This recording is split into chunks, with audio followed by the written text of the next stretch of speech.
नमस्कार। आकाशवाणी जयपुर अजमेर से प्रस्तुत है प्रादेशिक समाचार।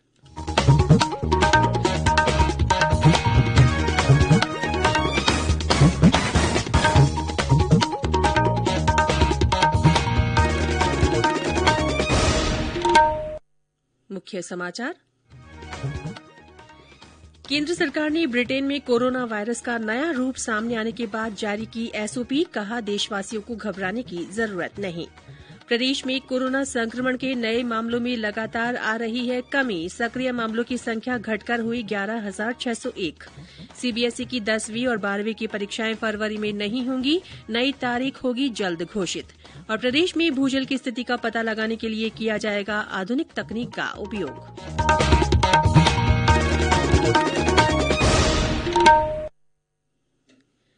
समाचारों के साथ मैं रितिका गुप्ता। कोविड-19 महामारी के खिलाफ देश एकजुट होकर लड़ रहा है। आप भी हमारे साथ सुरक्षा और बचाव के 3 आसान एहतियाती उपायों का संकल्प लें। मास्क पहनें, 2 गज की दूरी है जरूरी, सुरक्षित दूरी बनाए रखें, हाथ और मुंह साफ रखें। और अब समाचार विस्तार से।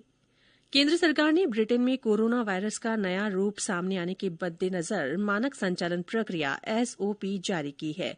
इसमें उन सभी अंतर्राष्ट्रीय यात्रियों के लिए निर्देश जारी किए गए हैं जो इस साल 25 नवंबर से 23 दिसंबर तक ब्रिटेन गए हों या ब्रिटेन से गुजरे हों। इसके अनुसार सभी अंतर्राष्ट्रीय यात्रियों को पिछले 24 दिनों की यात्रा के बारे में जानकारी देनी होगी और स्वघोषणा पत्र भरना होगा। बाद में इस पत्र में दी गई जानकारी के अनुसार कोविड-19 संबंधी जांच की जाएगी। गौरतलब है कि नागरिक उड्डयन मंत्रालय ने कल आधी रात से 31 दिसंबर तक ब्रिटेन से भारत के लिए सभी उड़ानें स्थगित रखने का निर्णय लिया है।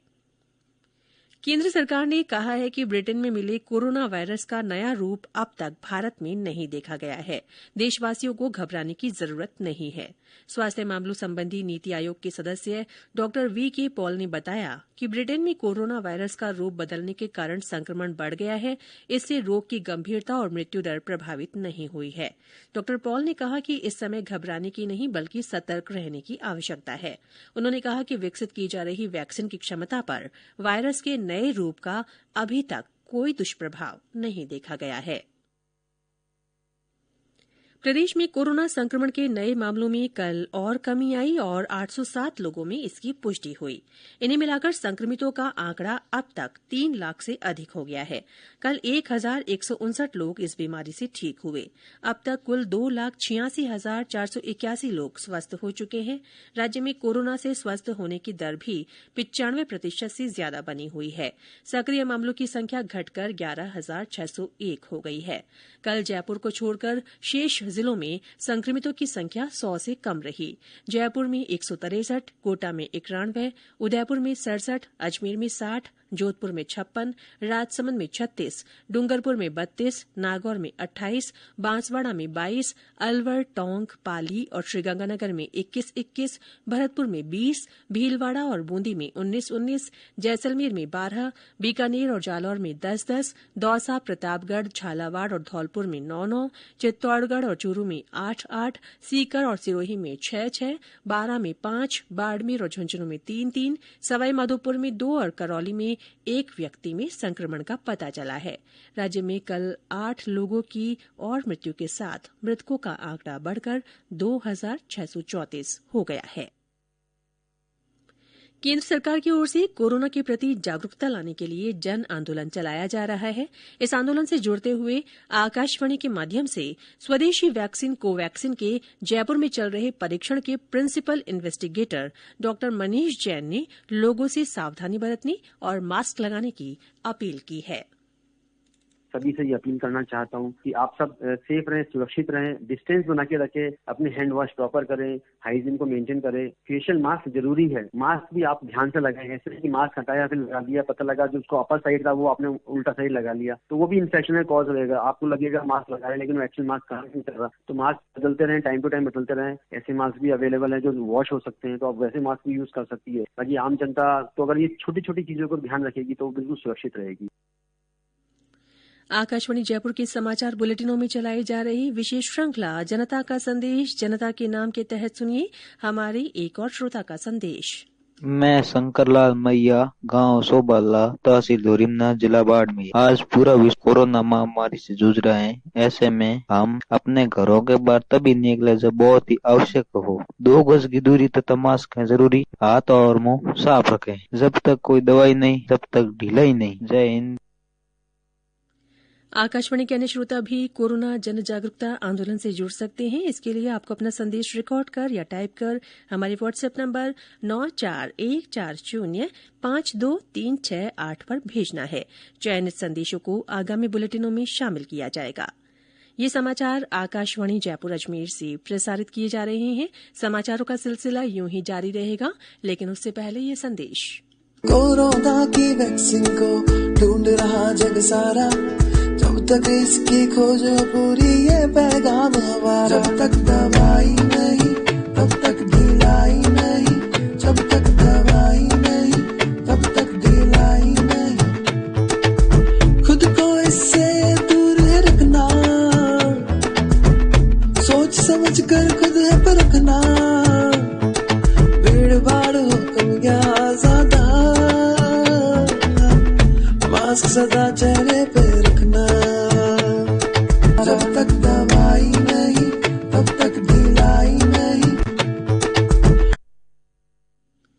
प्रादेशिक समाचारों में एक बार फिर से आपका स्वागत है। केंद्र सरकार ने कहा है कि कोविड-19 को देखते हुए सीबीएसई की परीक्षाएं फरवरी में आयोजित नहीं की जाएंगी।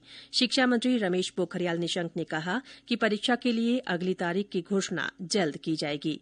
आगामी प्रतियोगिता और बोर्ड परीक्षाओं के बारे में देशभर के अध्यापकों से वर्चुअल माध्यम से संवाद करते हुए श्री पोखरियाल ने ये बात कही। इधर राजस्थान माध्यमिक शिक्षा बोर्ड ने कोविड-19 के कारण वर्ष 2021 की मुख्य परीक्षाओं के लिए ऑनलाइन आवेदन करने की अंतिम तारीख बढ़ा दी है। बोर्ड सचिव ने बताया कि अब सामान्य परीक्षा शुल्क के साथ 8 जनवरी तक आवेदन किया जा सकेगा।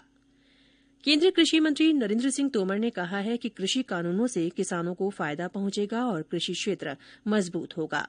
कृषि कानूनों को कृषि क्षेत्र के लिए सबसे बड़ा सुधार बताते हुए श्री तोमर ने कहा कि इससे किसानों को अपनी उपज को बेचने की आजादी होगी, उद्यमिता को प्रोत्साहन मिलेगा और उन्हें प्रौद्योगिकी का लाभ मिलेगा। कल अंतर्राष्ट्रीय मीडिया के सदस्यों के साथ बातचीत में श्री तोमर ने कहा कि सरकार ने न्यूनतम समर्थन मूल्य बढ़ाने की घोषणा की है, जिसमें किसानों को अपने उत्पादन की लागत का कम से कम 1.5 गुना ज्यादा फायदा होगा। उन्होंने आश्वासन दिया कि भविष्य में भी न्यूनतम समर्थन मूल्य मिलता रहेगा। प्रदेश में भूजल की स्थिति का पता लगाने के लिए अब आधुनिक तकनीक का सहारा लिया जाएगा। इसके तहत बीकानेर, चूरू, श्रीगंगानगर, जालौर, पाली, जैसलमेर, जोधपुर और सीकर जिले के 65,500 स्क्वायर किलोमीटर में भूजल की स्थिति का पता लगाया जाएगा। इन जिलों में हैदराबाद की CSIR NGR हेलीबॉर्न जियोफिजिकल सर्वे तकनीक के साथ सर्वे करेगी। इस काम की शुरुआत करने के लिए केंद्रीय जल शक्ति मंत्री गजेंद्र सिंह शेखावत की मौजूदगी में नई दिल्ली में केंद्रीय भूजल बोर्ड और CSIR NGR के बीच समझौता किया गया है। श्री शेखावत ने बताया कि रिमोट तकनीक से इस सर्वेक्षण की शुरुआत गुजरात, राजस्थान और हरियाणा के सूखाग्रस्त 1 लाख वर्ग किलोमीटर इलाकों में की जाएगी। पहले वर्ष में इस काम पर 54 करोड़ रुपए खर्च होंगे। प्रधानमंत्री नरेंद्र मोदी आगामी रविवार को आकाशवाणी से मन की बात कार्यक्रम में अपने विचार साझा करेंगे। इस कार्यक्रम के लिए श्रोता अपने सुझाव नमो ऐप, MyGov ओपन फोरम या टोल फ्री नंबर 1800-117800 पर भेज सकते हैं। और अंत में मुख्य समाचार एक बार फिर।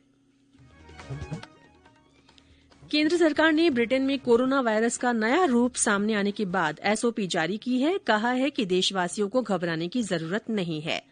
प्रदेश में कोरोना संक्रमण के नए मामलों में लगातार कमी आ रही है। सक्रिय मामलों की संख्या घटकर 11,601 रह गई है।